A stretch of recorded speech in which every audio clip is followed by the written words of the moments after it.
ಹಾಗಾದರೆ Israel Iran ಮೇಲೆ ಎಷ್ಟು ಕರಾರುವಕ್ಕಾಗಿ ದಾಳಿಯನ್ನು ಮಾಡ್ತಾ ಇದೆ ಗೊತ್ತಾ?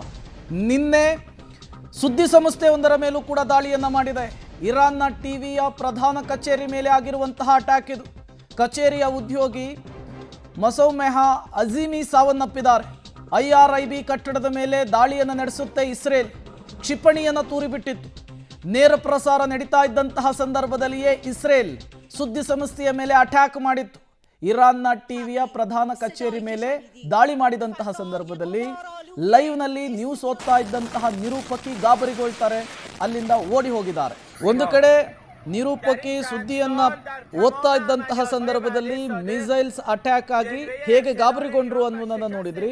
ಮತ್ತೊಂದು ಕಡೆ ನೀವೀಗ ಗಮನಿಸ್ತಾ ಇದ್ದೀರಲ್ಲ ಸ್ಕ್ರೀನ್ ಮೇಲೆ, ಇದೆ ಟಿವಿ ಚಾನೆಲ್ನ ಮುಖ್ಯ ಕಚೇರಿ. ಇದರ ಮೇಲೆ ಇಸ್ರೇಲ್ ಅಟ್ಯಾಕ್ ಮಾಡಿದೆ. ಈಗ ಆ ಟಿವಿಯ ಪ್ರಧಾನ ಕಚೇರಿ ಏನಿದೆ ಅದು ಸಂಪೂರ್ಣವಾಗಿ ಹೊತ್ತಿ ಉರಿದಿದೆ.